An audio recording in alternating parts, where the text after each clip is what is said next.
Hello, my name is Ralf Friedrichs. I'm an author, addiction recovery coach, life coach, and the host of this show, To Take Your Life Back radio show and the Take Your Back Life regular show. Combined together, let's talk about sobriety. We've all read the self-help books telling us why it's great, why sobriety is so great. We've scanned the many quotes on the internet that remind us how great it is to be sober. Your best days are ahead of you. The movie starts when the guy gets sober and he puts his life back together. It doesn't end there, folks.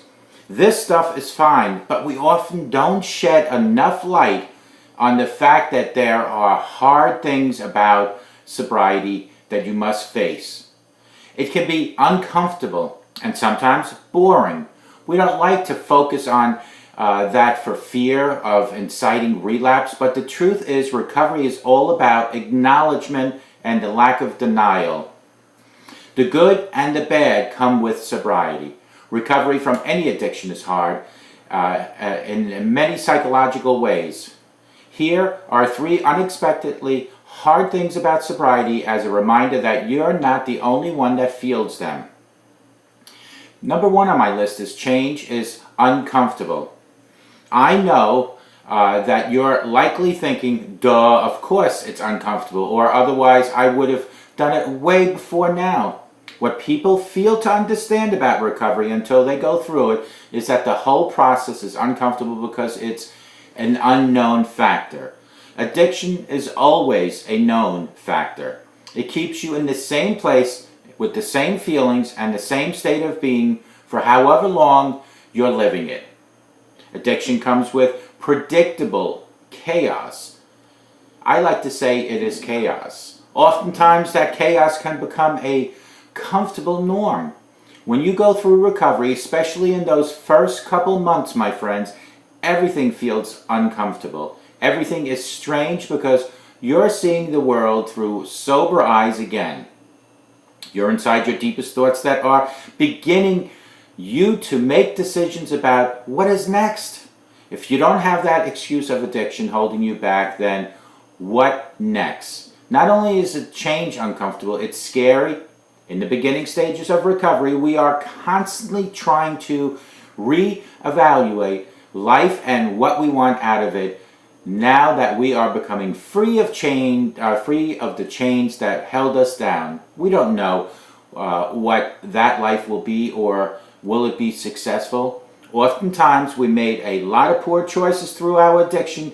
We can lessen our self-worth or trust we have in ourselves to make good decisions in the future. It's all about building up that self-worth to know that you can move forward and make a life that is worthwhile living, even joyful. Understand that sobriety in itself is uncomfortable in the beginning. Accept that and work with it instead of trying to push the discomfort away. It will serve in building up your worth again. It will only serve in making you a stronger person.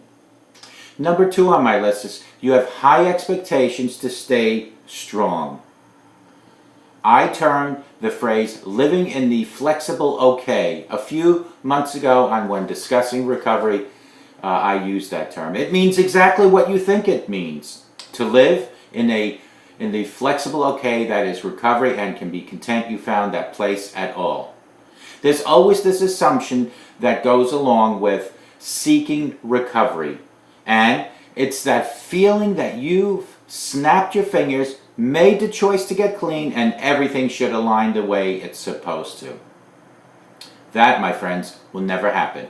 We put a lot of pressure on ourselves to be perfect in recovery, and no one is. Typically, we have the support of our friends, the support of our families throughout the process, and we do not want to let them down.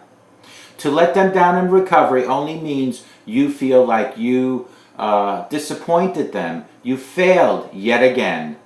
People often enter into recovery in the first place to save their marriages or their families, or to mend the relationships they've destroyed throughout the years. Regardless of why you entered, there is always the pressure to stay in it. That's the easy part. The hard part is understanding that it will not be flawless. People left rehab after struggling with 8 years of eating disorders and drinking and drugging disorders. And the moment they went back home, they ran much and pulled right back into the same activity. With their tail between their legs, they had to waltz right back to outpatient treatment the next morning and admit that they've pushed it too hard in their recovery. This will happen to you in alcohol, drug sobriety as well. The statistics of relapse are a staggering 90%. No one gets out of this easy. If you relapse, tell someone. Addiction, as you know, thrives off the shame so that it can stay clutched to you. If you take a drink, it is not the end of your recovery world. It is merely a misstep. Figure out why you did it and know that you don't have to make that choice ever again. Last on my list is boredom. Think about that, boredom. Nobody likes to admit this, but life can feel quite boring in the first few months of recovery, which can be a reason why people relapse at such fast and alarming rates that they do.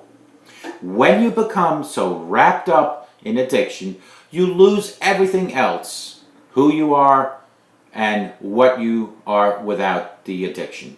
What do you even like to do without the addiction? What are your hobbies now? What were they as a kid? You have to dig deep and be willing to take steps to explore now that you're sober. Now that you're no longer hanging out with the people who drank and drugged with before treatment, you will likely feel a sense of boredom. I felt this many times in my first few months of my recovery, and I wish someone had addressed it with me while I was going through it on my own, without any rehab or treatment.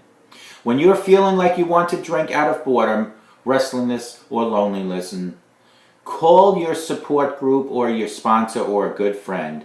Make new friends, pick up some new hobbies, and return to the activities you enjoyed before you started blacking out and forgetting all about life. Find employment, return to school, occupy your time. Having plenty to do will help with the feelings of self-worth. But you have to be willing to put yourself out there and explore. At the end of the day, my friends, recovery is a tough cookie, or we would all have done it before had it not been.